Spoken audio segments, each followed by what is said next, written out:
उत्तर प्रदेश की तरह दिल्ली में भी अपराध के आरोपियों के घर पर बुलडोजर चला। दिल्ली में पहली बार उत्तम नगर हत्याकांड के आरोपी के घर पर चला बुलडोजर। छावनी में तब्दील रहा इलाका। एमसीडी और प्रशासन की टीम ने मामले के मुख्य आरोपियों में शामिल उम्रदीन के घर के अवैध हिस्से को गिरा दिया। बुलडोजर और हथौड़ों की मदद से घर के उस हिस्से को गिराया गया जिसे प्रशासन ने अवैध बताया। प्रधानमंत्री नरेंद्र मोदी ने दिल्ली में विभिन्न विकास परियोजनाओं के उद्घाटन और शिलान्यास समारोह के दौरान पश्चिम बंगाल की टीएमसी सरकार को निशाने पर लिया। प्रधानमंत्री ने आरोप लगाया कि पश्चिम बंगाल में देश की राष्ट्रपति द्रौपदी मुर्मू का अपमान किया गया है, जो संविधान और लोकतांत्रिक परंपराओं का भी अनादर है। उन्होंने आरोप लगाया कि राज्य की तृणमूल कांग्रेस सरकार ने एक कार्यक्रम में राष्ट्रपति के प्रति उचित सम्मान नहीं दिखाया और कार्यक्रम को बदइंतजामी के हवाले कर दिया।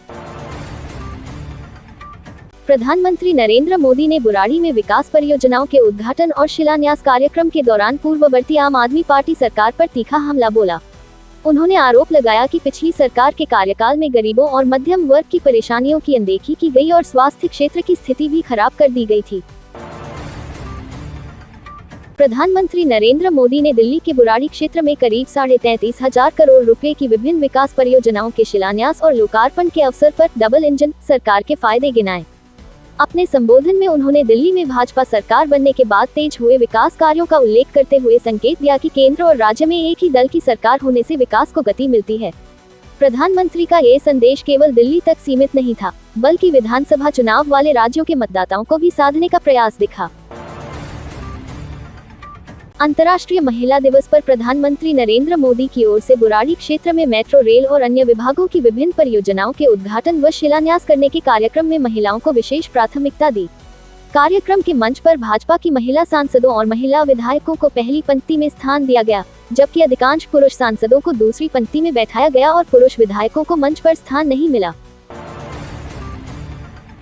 प्रधानमंत्री नरेंद्र मोदी की ओर से अंतर्राष्ट्रीय महिला दिवस के अवसर पर दिल्ली को आधुनिक सार्वजनिक परिवहन से जुड़ी बड़ी परियोजनाओं की दी गई सौगात से मुख्यमंत्री रेखा गुप्ता ने राजधानी की कनेक्टिविटी और परिवहन व्यवस्था को नई गति मिलने की उम्मीद जताई है। मुख्यमंत्री ने बताया कि दिल्ली सरकार आयुष्मान योजना को लागू करना, यमुना की सफाई और कूड़े के पहाड़ों के समाधान जैसे मुद्दों पर मिशन मोड में काम कर रही है। प्रदेश कांग्रेस ने अंतर्राष्ट्रीय महिला दिवस के अवसर पर दिल्ली की महिलाओं को 2,500 रुपये प्रतिमाह देने का वादा पूरा नहीं होने पर विरोध दर्ज कराया। प्रदेश अध्यक्ष देवेंद्र यादव ने आरोप लगाया कि भाजपा और आम आदमी पार्टी दिल्ली और पंजाब की महिलाओं से किए गए वादों को पूरा करने में विफल रही हैं। आम आदमी पार्टी ने अंतर्राष्ट्रीय महिला दिवस के मौके पर केंद्र और दिल्ली की भाजपा सरकार पर निशाना साधा है। आप नेताओं ने कहा कि पंजाब में केजरीवाल की गारंटी पूरी हो गई, जबकि दिल्ली में मोदी की गारंटी अब तक अधूरी है। पंजाब में महिलाओं को हर महीने आर्थिक सहायता देने का वादा पूरा किया गया, लेकिन दिल्ली में महिलाओं को 2,500 रुपये प्रतिमाह देने का वादा अभी तक लागू नहीं हुआ।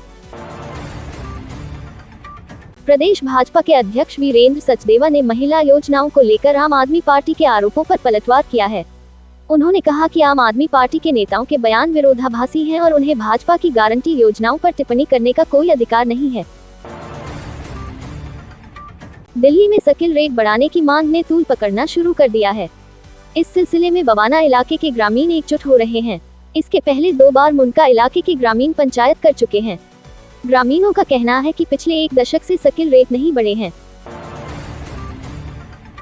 बकाया फीस का भुगतान न करने पर निजी स्कूल ने बच्चों के नाम काट दिए। सोमवार से स्कूल आने पर भी रोक लगा दी गई। दिल्ली स्कूल शिक्षा नियम 1973 के तहत कार्रवाई करते हुए अभिभावकों को नोटिस थमा दिया गया। अंतर्राष्ट्रीय महिला दिवस पर महिलाओं के लिए सम्मानजनक रोजगार की मांग उठी। महिला दिवस के अवसर पर महिलाओं के लिए सम्मानजनक और सुरक्षित रोजगार की गारंटी की मांग को लेकर जंतर मंतर पर प्रदर्शन किया गया।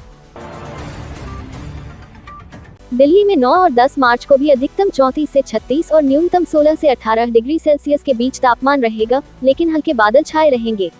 इसके अलावा 11 मार्च को अधिकतम 35 से 37 और न्यूनतम 17 से 19 डिग्री सेल्सियस रहेगा, हल्के बादल बने रहेंगे। वहीं 12 और 13 मार्च को अधिकतम 36 और न्यूनतम 19 डिग्री सेल्सियस तक तापमान रहेगा। साथ ही आसमान में हल्के बादल रहेंगे।